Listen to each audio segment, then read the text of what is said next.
Hi, everyone. Welcome to Weekly Dharma Gathering. My name is Sheena. Tonight's session, Creating a Field Guide Back to Yourself, will be led by Jessica Angima. She will lead us through a guided meditation, Dharma talk, and we'll close with a Q&A discussion at the end. Tonight's session will be recorded, so if you prefer not to be seen, please turn off your camera feature. Please note that you will also be recorded when asking a question. If you have a question during the guided instruction or the talk, please feel free to enter it into the chat box at any time, and we'll be able to address it during the discussion period. The recording of tonight's gathering can be accessed within 48 hours via your purchased products on your Vimeo account. You will receive an email notification once it's posted. And now I would like to introduce you to our teacher for the night. Jessica Angima is a first-generation Kenyan-American cultural producer and healing artist working in the modality of meditation. In a constant state of process, she facilitates intimate community through the exploration of art, justice, and contemplative practice. She has taught for BRIC, the Museum of Contemporary African Diasporan Arts, Self Magazine, Shape Magazine, Google, The Skim, and more. Jessica was a 2019 Create Change Fellow at the Laundromat Project and holds an MA in Arts Politics from New York University Tisch School of the Arts. She serves as training associate at Arena. Jessica, the floor is yours. Welcome. Thank you so much for that introduction. And I am just thrilled to be back teaching at Weekly Dharma Gathering. So for this evening's program, as per usual to the structure, we'll start with a meditation. We'll offer a small break to adjust, move your body if you need to, before moving into our conversation, our Dharma talk, and then closing with time for some Q&A. And we'll meditate for the next 20 to 25 minutes here. And I'll start by offering a lot of guidance as we enter the practice. And then we'll drop to some more self-guided meditation practice. So we can jump into things, and we can start by really just orienting ourselves in whatever space we might be finding ourselves in. So taking this moment to, with intention, look in front of you. Just observe any walls, colors, shapes.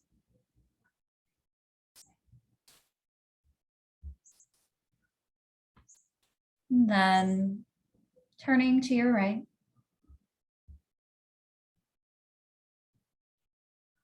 And taking in anything you might be seeing there. So again, you can notice any distance between yourself and a wall. And maybe it's yourself and a mirror, a window. You might be finding yourself in a space without walls. So you're ready, continuing to turn all the way behind you, twisting the body as you're able to. And to take in anything that might be behind you. Again, that might be a wall, it might be open space.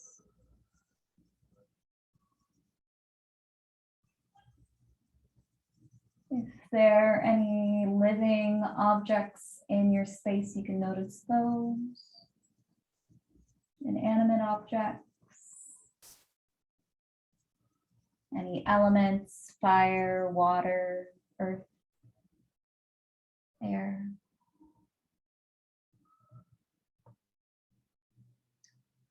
And then as you're ready, getting to turn forward, coming back to center.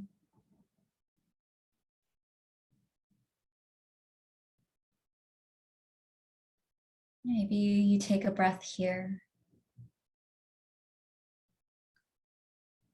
before turning to your left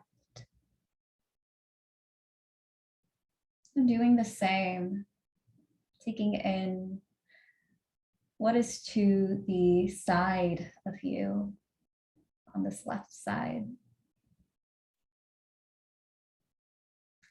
Are there any doors?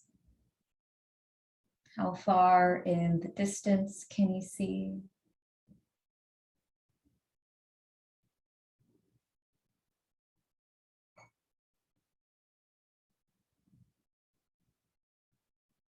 So you're ready, again, shifting the body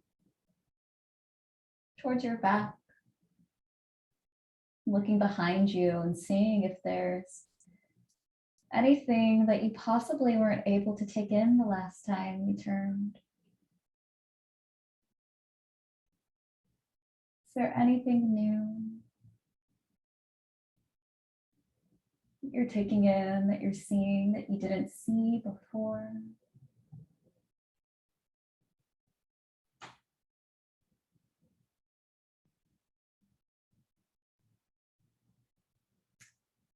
So you're ready, orienting back towards center. Again, this might be another place to take a breath.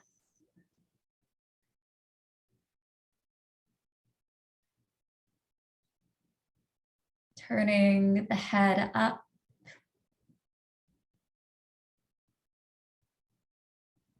Looking above you, is there a ceiling? Is there a source of light?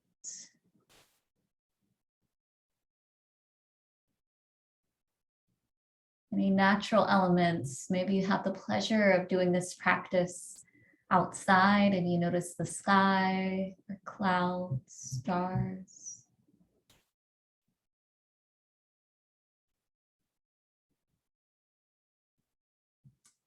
Taking this in and then returning to center.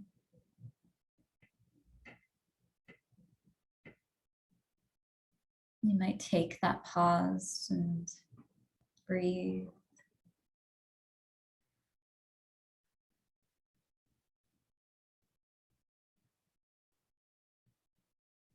Or looking down. Bending the neck.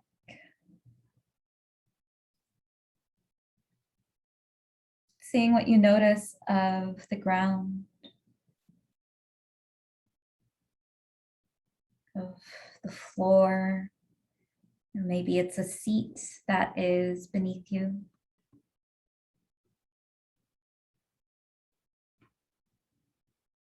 Is there any earth beneath you? Maybe it isn't dirt, but is there something that is representative of earth that you're seeing?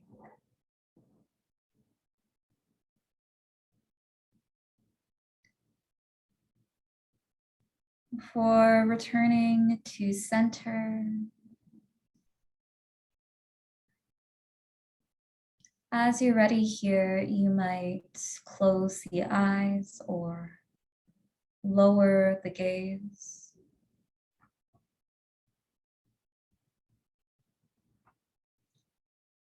And taking some deep breaths.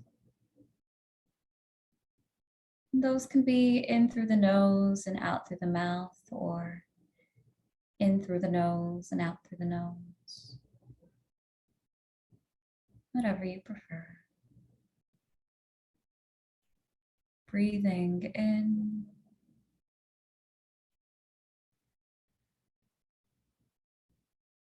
and breathing out.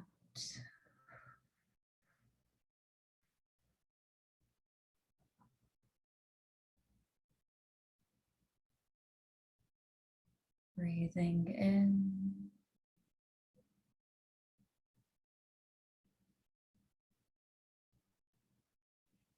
and breathing out.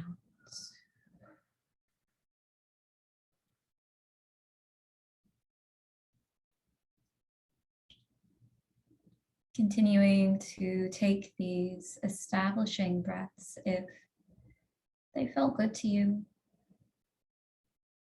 if they felt supportive.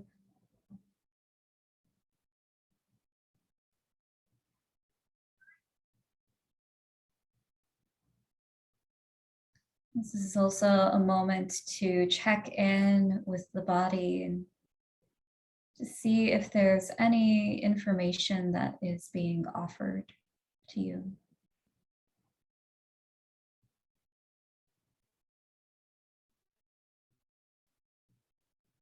Taking in any points of ease, of comfort.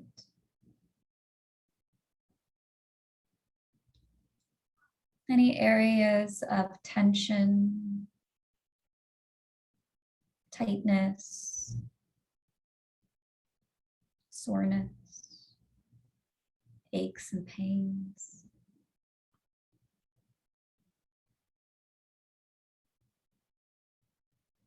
This can be an opportunity to shift and adjust, giving your body what it needs. Whether you're laying down or sitting upright, standing, walking.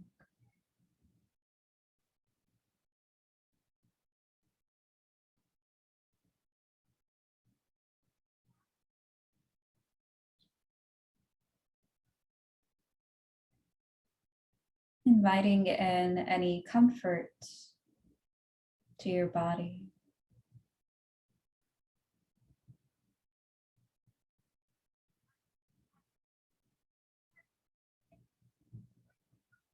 And allowing this breath to be our home base.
Distractions will arise in many forms.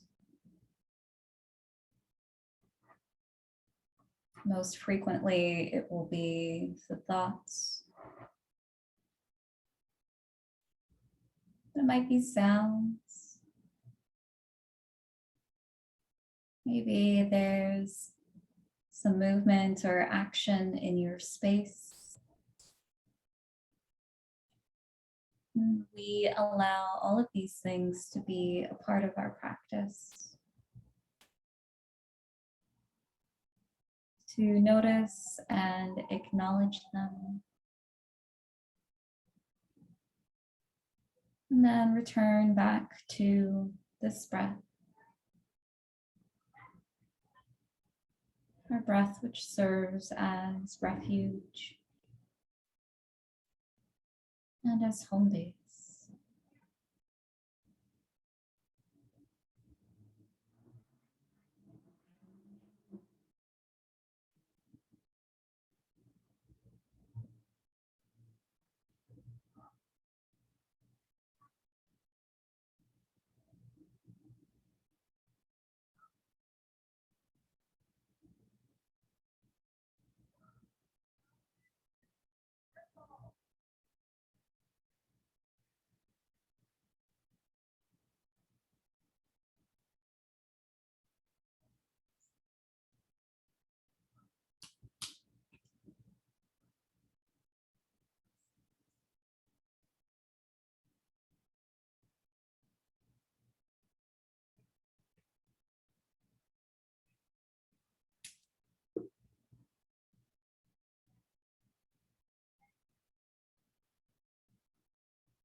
Feeling the beginning, middle, and end of each breath. And returning back to this breath whenever we need, no matter how far away we might travel.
We'll start to come to the close of our practice.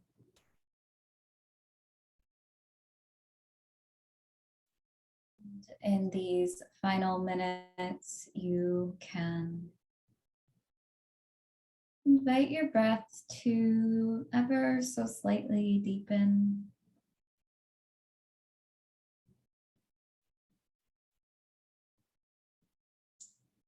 To elongate each in-breath and out-breath.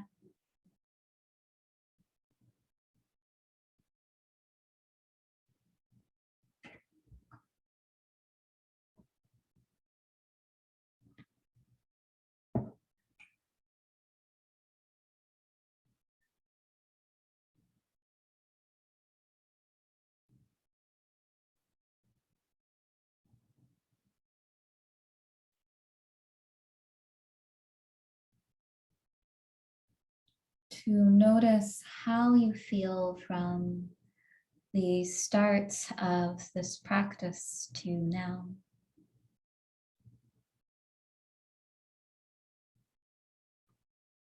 What is the quality of the mind?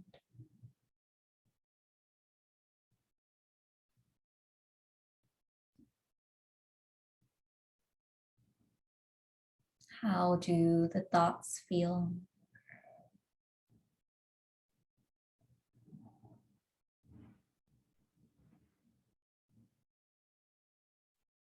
And how does the body feel?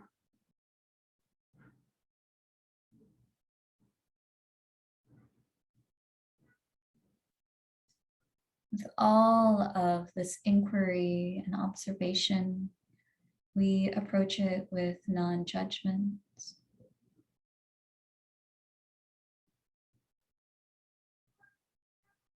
Trying our best not to place value or qualifiers on this experience of your practice. To simply notice.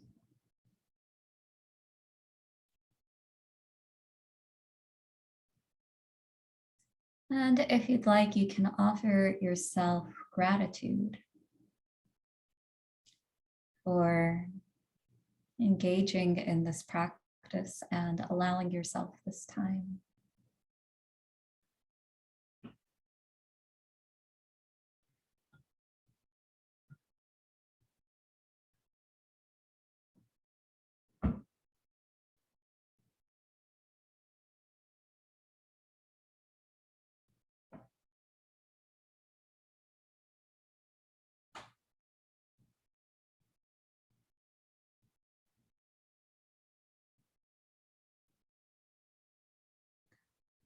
We're closing with some deep breaths. Breathing in.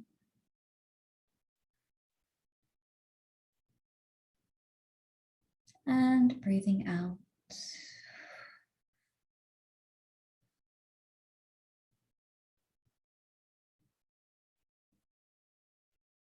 Again, breathing in.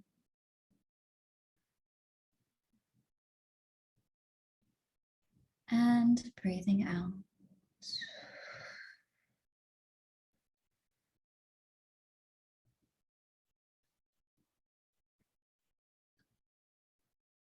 And so you can take your time moving out of this practice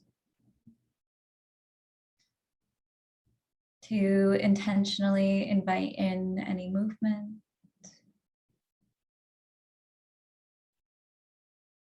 to shift the body, to open the eyes or lift the gaze.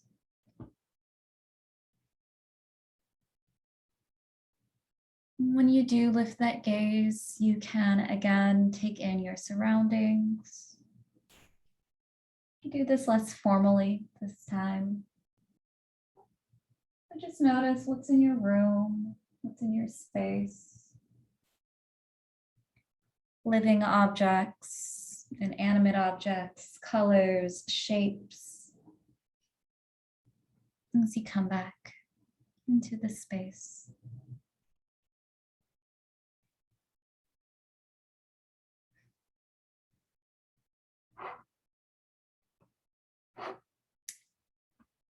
So Thank you again for inviting me back to weekly Dharma gathering. My name is Jessica Angima. I use she, her pronouns, and I am joining you from Brooklyn, and I am on Lenape land.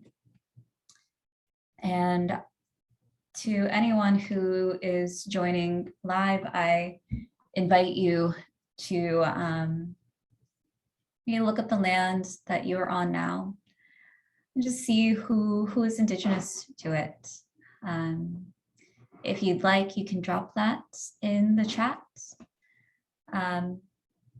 Otherwise, just using it for your own knowledge of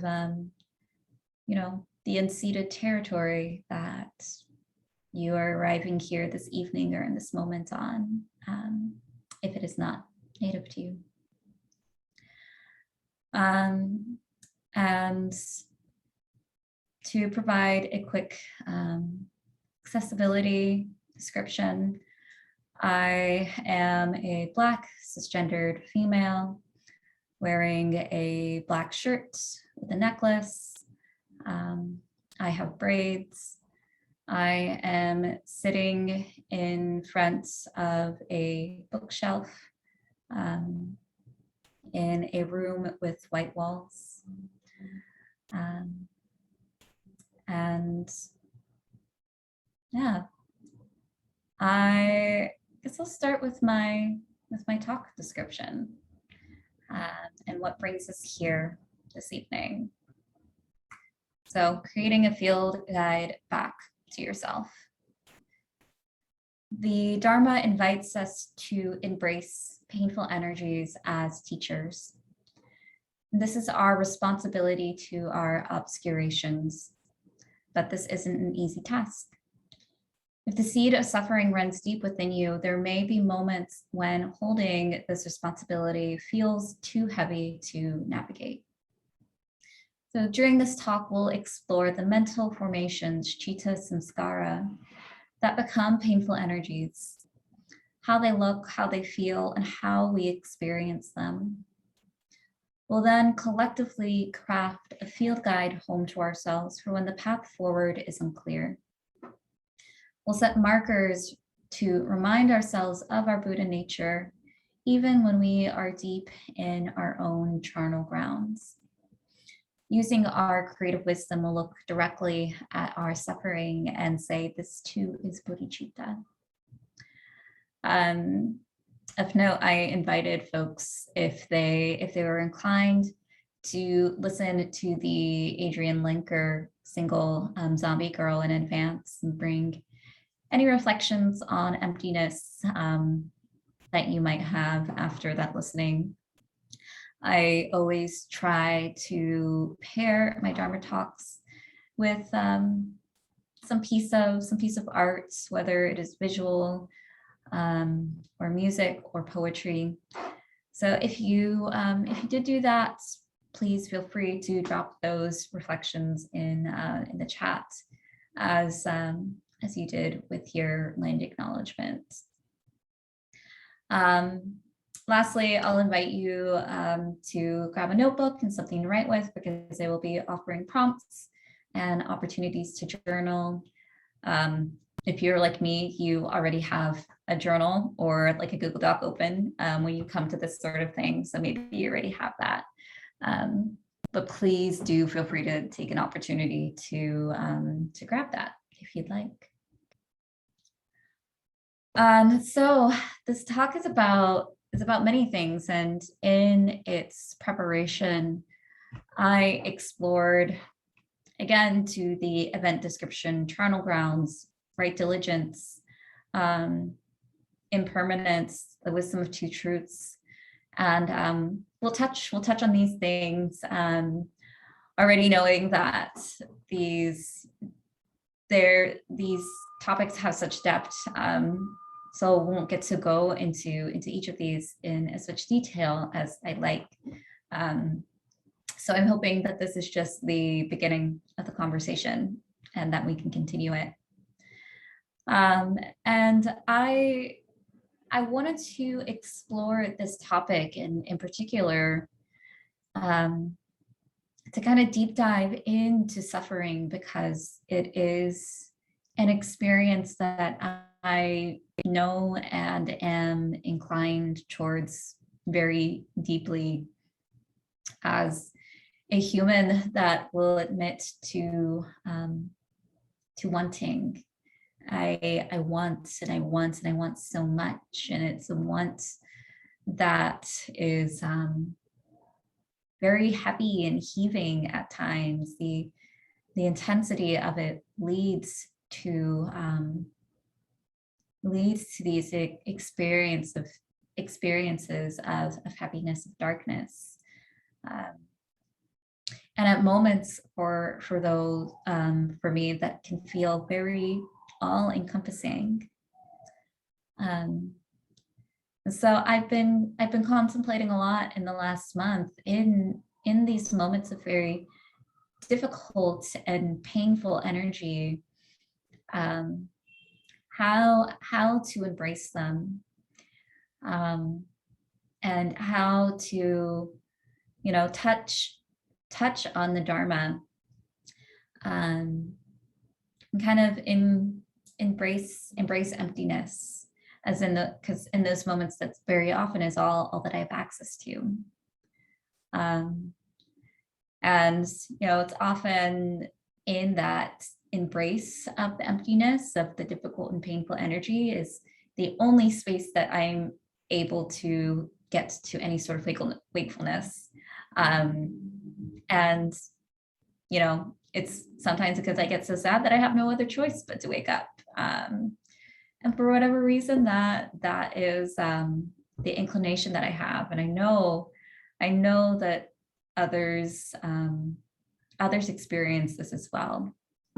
So wanting to bring that forward, and to just talk about ways forward, about crafting this this field guide for in these moments, how we can return to ourselves. So honoring that there are going to be moments when the painful energy that we experience feels too heavy to carry, and that in those moments we don't have to exactly focus on finding an answer or finding a solution. So this is more about finding a way to navigate forward when we are heavy in our suffering. Really creating those signposts along the path to navigate home to ourselves. And this is what I love the Dharma for the Dharma, but any spiritual text. Using these spiritual texts and teachings as the basis for starting our personal explorations and seeing what works for us.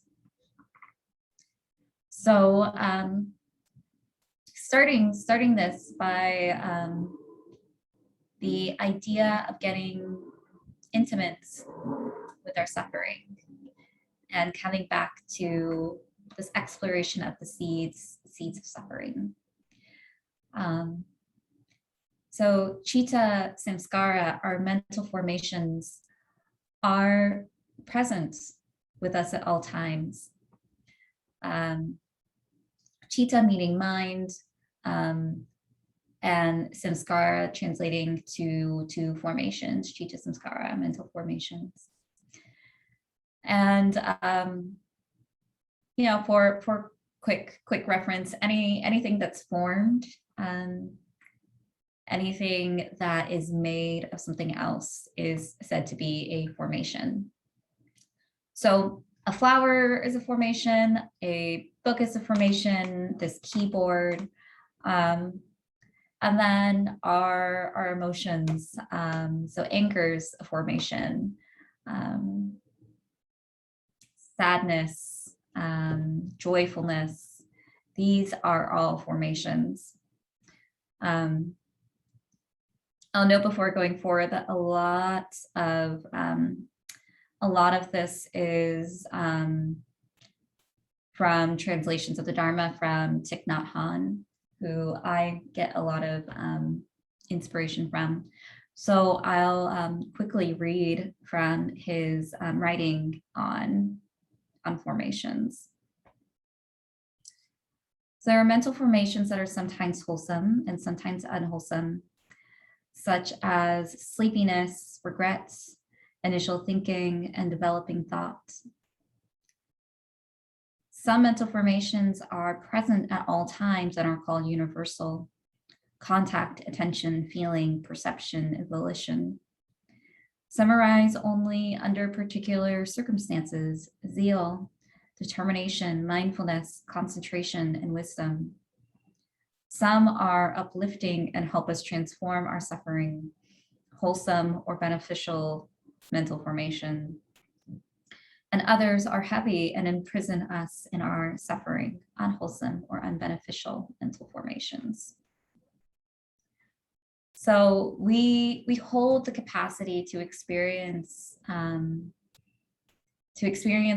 array of mental formations, and I think if you go into it, there's a list of 50 possible, and y'all know Buddhist love lists, so it's gets seeded into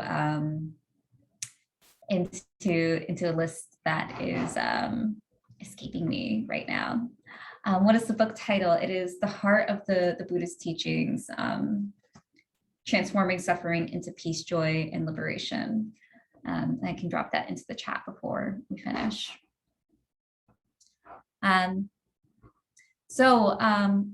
These mental formations, they're aspects of our consciousness that come in, the words that Thich Nhat Hanh used here are wholesome and unwholesome forms, which I will say I don't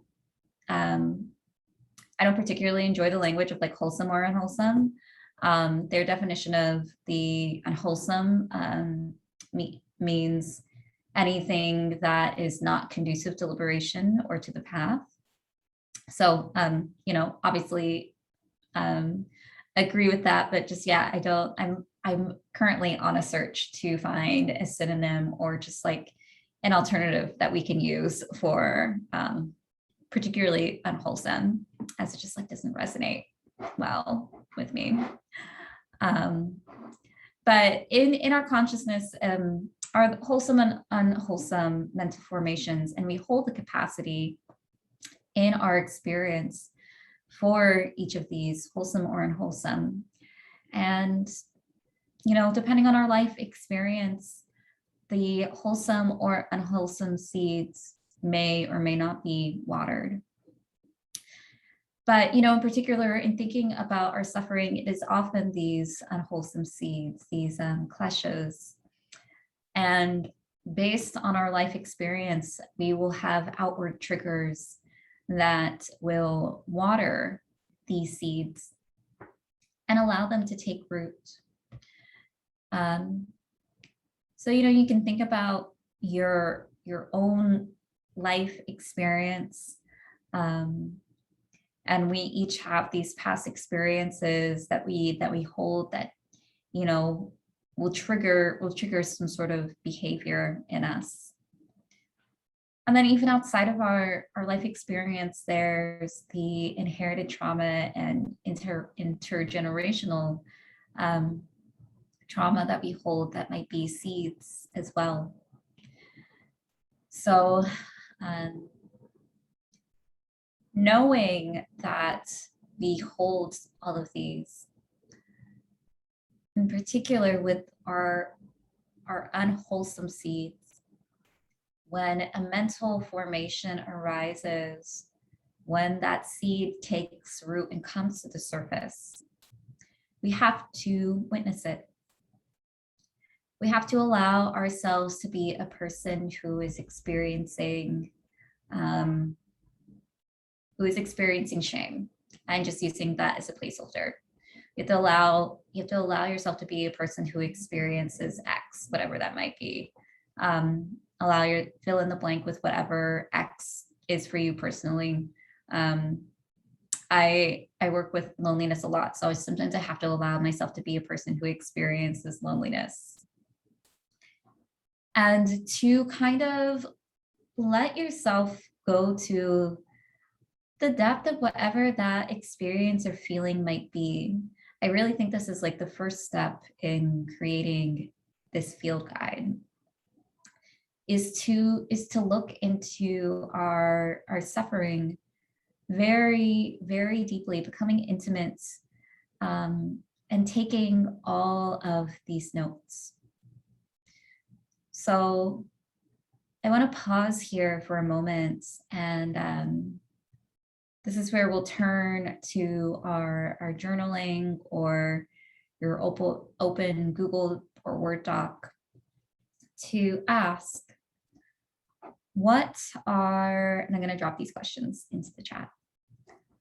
What are your seeds of suffering?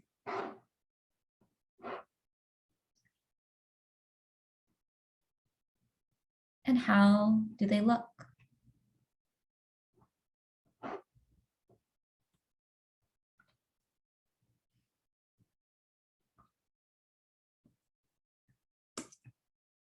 And that's getting into as much detail as you want. Are they solid? Are they clear? What shape? How do they feel? How do they smell? How do they sound? All of these. So start there, and then I'll have some follow-up prompts for you as well. I'm going to play some music before offering the next questions.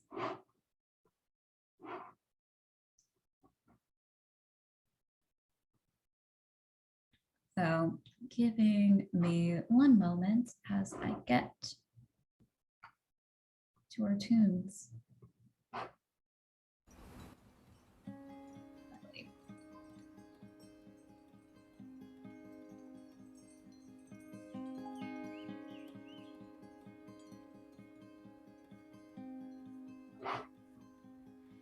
What a dream that was. I almost couldn't wake because I was frozen in bed with a zombie girl. They came days a closed down fair. Sleep paralysis. I sworn I could have felt you there, and I almost could have kissed your hair, but the emptiness withdrew me from any kind of wishful prayer. Oh, emptiness, tell me about your nature. Maybe I've been getting you wrong. I cover you with questions, cover you with explanations, cover you with music. Then the next night, dreaming I could feel your skin, but the dream escaped so easily, and I woke up to the road again. How your words ring through, something kind of sweet and blue, and I knew that you'd been understanding everything that I'd said too about emptiness. Tell me about your nature. Maybe I've been getting you wrong. I cover you with questions, cover you with explanations, cover you with music. What's on your mind? What's on your mind? What's on your mind? What's on your mind? On your mind.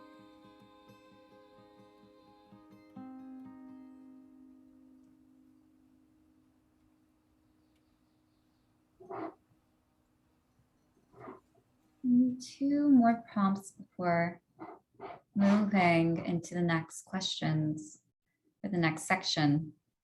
What actions do I engage in when these seeds arise? What actions do I refrain from? And what are my habitual responses?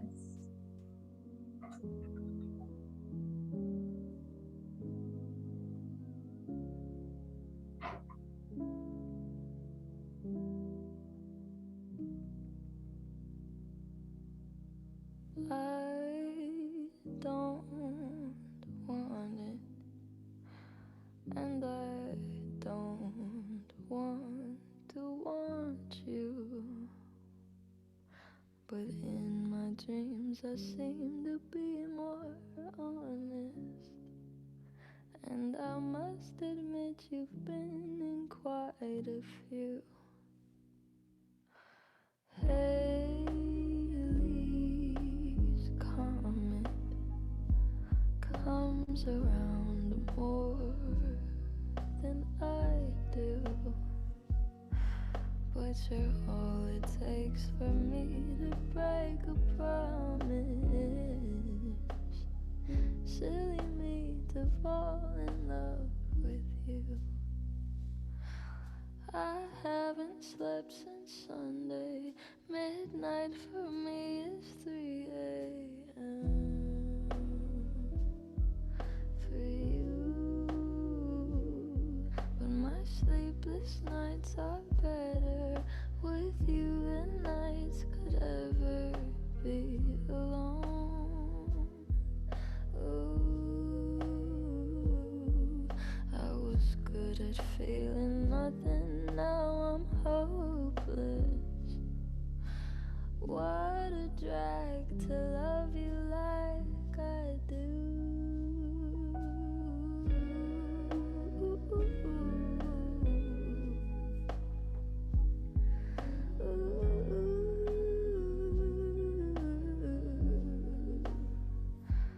I've been loved before, but right now, in this moment, I feel more and more like I was made for you. So beginning to wrap up a thought. If you are still writing, but also, feel free to continue writing as we move through the subject. Happy for you to use this as a journaling space. I know sometimes we start going and the finite amount of time isn't enough. So again, becoming very, very intimate. And again, as I noted in my own personal field guide, when I am, really in the depths of whatever darkness I might be experiencing, is very often embracing emptiness through it's embracing that emptiness and that acknowledgement of suffering that wakes me up a bit more. And in those moments, I'm definitely not as theoretical, but when I have more resources available to me, I'm able to recognize that embracing of emptiness is really an embracing of the two truths.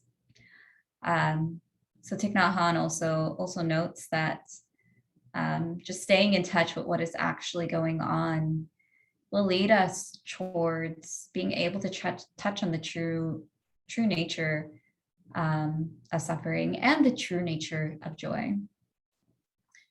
So for me, this means really recognizing the two truths, absolute truth and worldly truth.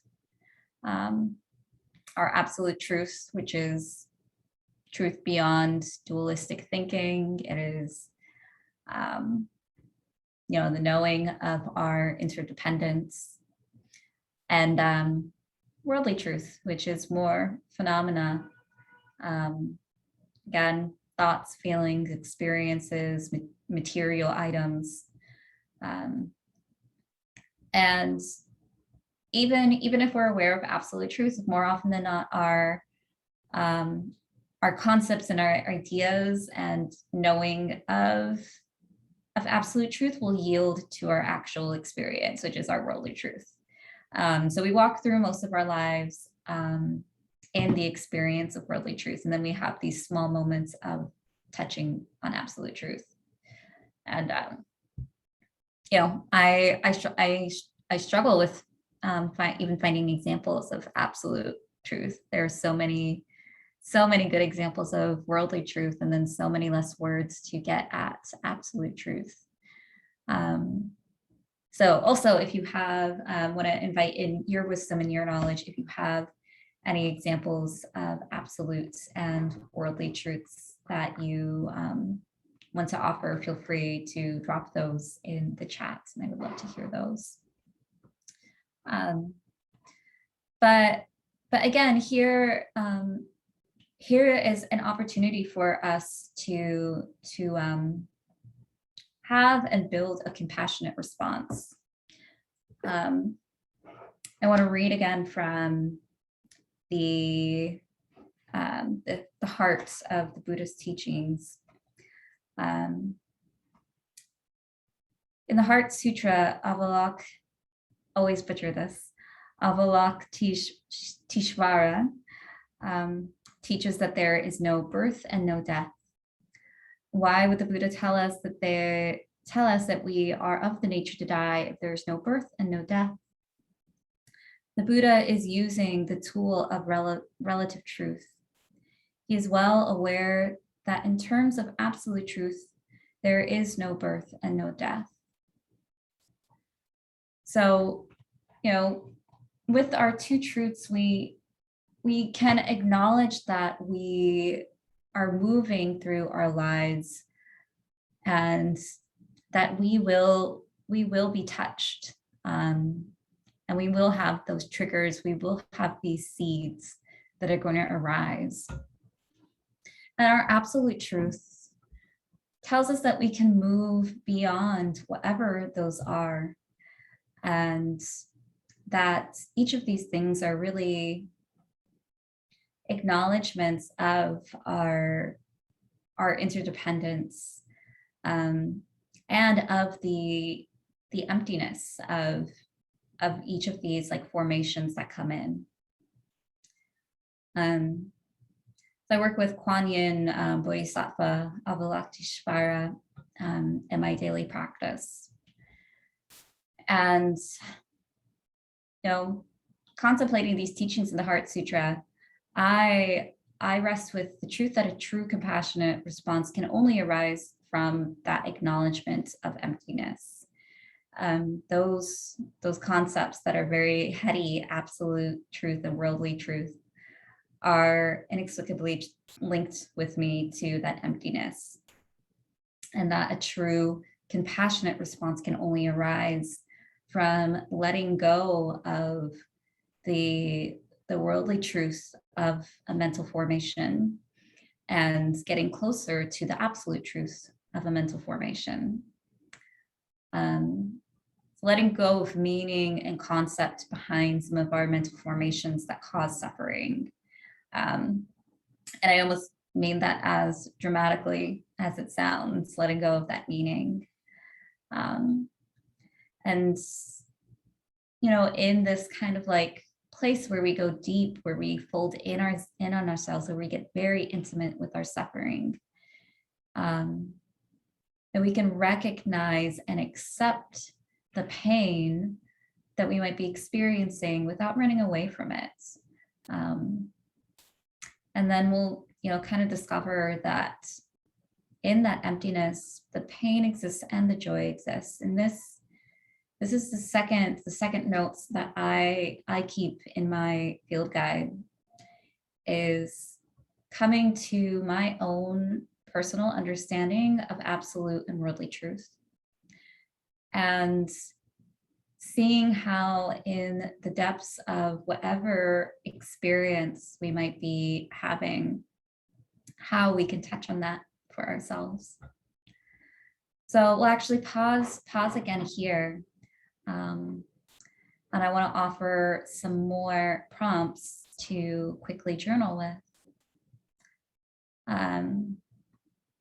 What is your worldly truth in relation to your suffering?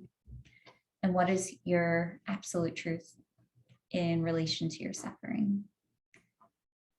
And whatever this absolute truth is a really, really important kind of flag for you on the way home, really important marker. Because this absolute truth, the truth that is beyond whatever experience of suffering we might be going through, in that is going to be the answer to our compassionate response. So I will drop these two in the chat again. What is your worldly truth in relation to your suffering? And what is your absolute truth in relation to your suffering? And offer another couple minutes to journal with those.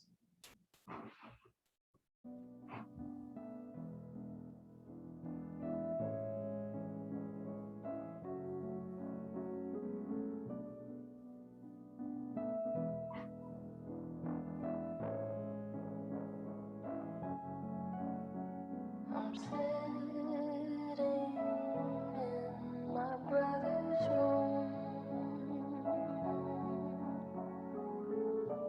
Haven't slept in a week. What two? I think I might have fallen in love. What am I to do?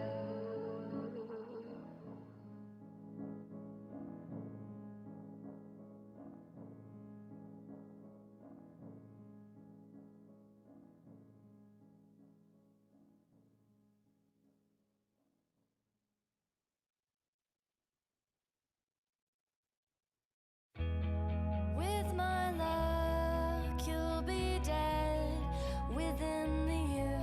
I've come to expect it. There's nothing left to fear, at least there's that. Face to face, and at my hands, I snowed you in with hydrocodone. Layer by layer till you disappear. Hell is finding someone to love, and I can't have you. Hell is finding someone to love, and I can't see you again.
right. So before moving on from that section and closing out here, I also want to acknowledge that acknowledging our absolute truth doesn't make the painful or difficult energies any less difficult or harder to hold. So again, these very often these signposts, these kind of markers that we're setting ourselves are not meant to be resolutions, but more so like a flare to find that way. Because they're always wanting to acknowledge that many of these things won't have a direct answer, and that is okay. So to that end, we want to embrace our suffering with the mind of right diligence. So again, thinking about these field guides that we're creating for ourselves, the issue is that so often when we're at a bottom, our absolute truth might evade us. And that in these moments, you will likely want to let your practice fall away. And that's, misanthropy will ask you to skip your meditation practice. It'll ask you to turn away from contemplation. And I'm of the mind that we need to skillfully listen to those signals and those energies when they come in. And that there is, of course, a time and a place for austerity in our practice. And that right diligence doesn't mean that we force ourselves. Offer one final reading from the heart of the Buddhist teachings, specifically from some writing on suffering and right diligence along the Eightfold Path. So suffering can propel us to practice. When we are anxious or sad and see that these practices bring us relief, we will want to continue. It takes energy to look into suffering and to see what has brought about that suffering. But this insight will lead us to see how to end our suffering and the path needed to do so. When we embrace our suffering, we see its origins and we see that it can end because there is a path. Our suffering is at the center. When we look into the compost, we see flowers. When we look into the sea of fire, we see a lotus. The path that does not run away from, but embraces our suffering is the path that will lead us to liberation. And it isn't always necessary for us to deal directly with our suffering. Sometimes we can allow it to lie dormant in our stored consciousness and use the opportunity to touch the refreshing and healing elements within us and around us with our mindfulness. The last point in particular really resonates for me, and I think, directly to the subject of what we're contemplating around diligence, is that we have to ask ourselves, where does our practice feel alive? Again, there are those times that our practice will feel very defined. I'm in a point in my practice right now where it feels very alive and it's available to me. So I'm able to wake up and do my journaling, and then move into, I do a chanting and bowing practice. So I'm able to do the chanting and the bowing, and then to have my formal sitting practice after that. But that's because that's available right now. And before this period of my practice feeling very alive, I was very much in a place of only being able to use guided meditations, which I had to like notice a lot of my ego around that, especially as a teacher, of feeling that I was engaging in my practice in some way that, you know, was false, or that I should be showing up in a very particular way, and that guided practice as a teacher, you know, was phoning it in. But, you know, in that moment, that's the right diligence. That's where that comes in. Right diligence doesn't mean that we force ourselves. So you have to look and see where there is joy, where there is ease, and especially where there is interest. So examining your practice, seeing where you can embrace joy and happiness of a sustained kind. So seeing what's available to you. So that is the solution, and like the third, you know, kind of field post I'll offer in creating this guide for you. Where does your practice feel alive? And where do you have opportunity to feel joy and ease and interest, so that you, again, can continue along that path to whatever, and you know, it's going to be personal. So it's like to whatever that looks like for you, getting closer to your personal liberation. That's what I have to offer this evening. And you know, I'll offer some questions for you as we close out, to take with you. What can hold heaviness, and what can hold hope? So returning back to this absolute and worldly truths. For you, what can hold heaviness and what can hold hope?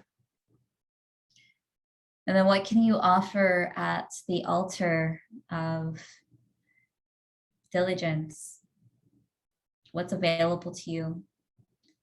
And also want you to replace diligence with any other concept in the Dharma that really resonates for you.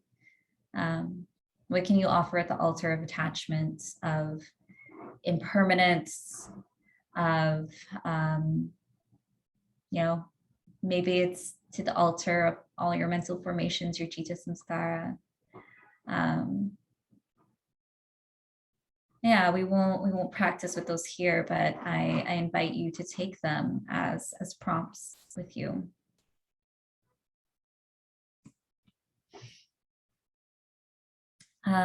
So I will turn it over to questions here.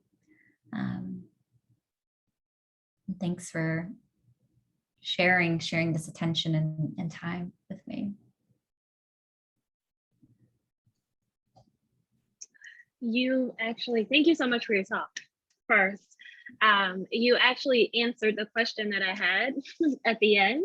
And my question was just around when you are experiencing suffering and it kind of pulls you away from your practice, like what can you do to dive back in? But I think you said a very important thing of just like what brings you joy, what can you find interest in that moment. And I think that was really powerful, and that it's like a personal practice of your own. It doesn't have to be like, you don't have to force yourself into meditation if it's not available.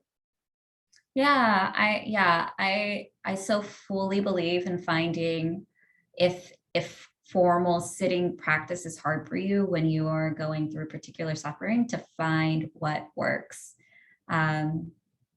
You know, in this chapter on right diligence, Thich Nhat Hanh also talks about calling on our friends, whether it's calling on friends to remind us where we can find joy in our practice. But I think you can open that up as well.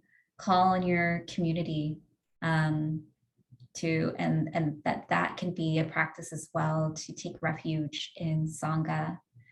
And then I think this idea of really seeing where we can hold the hope outside of us, what we can drop it.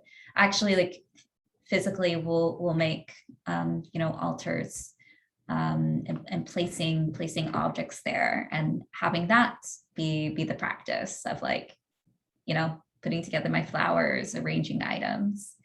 So yeah, really seeing what's available to us.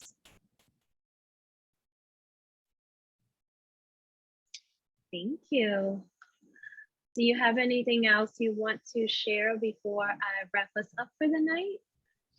Well, I mean, thank you again for the invitation to share Dharma. I'll share. I have a weekly class with Heal House, which is practitioners of color. It's based. I'm in Brooklyn and based in Bed-Stuy specifically. So physical location in Bed-Stuy, but the right now just online. So I teach every Thursday at 1:15 p.m. Eastern, heart mind meditation, and we focus on a lot of this same subject matter there. So we'll offer that invitation if you would like to sit and practice with me. Of course, not as in depth as we were here. It's a quick 30-minute practice, but would love to have folks there. And then I'm also a member of Inner Fields Collective, which is a collective of artists, scholars, educators. Actually, I believe Paul, who taught last week, is a member of Inner Fields as well. So collective centering art and Dharma and ecology. And we have monthly sits as well as ongoing field study programming. So we'll invite folks to join that as well. And otherwise, just thank you for sharing your practice this evening. Thank you so much, Jessica, for the talk and for sharing those additional resources. And thank you to everyone who joined us live tonight and anyone who is watching the recording.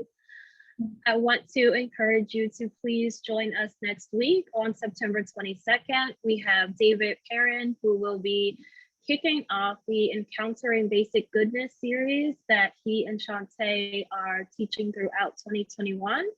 And you can visit weeklydharmagathering.com to find out how to register for that. And while you're here, please consider becoming a subscriber to Weekly Dharma Gathering if you're not already. We do have a 7-day free trial that you can find on our website. And you can also follow what we're up to on social media. We're on Instagram at Weekly Dharma, and we're on Facebook at Weekly Dharma Gathering. Thank you so much. Thanks. Have a good night.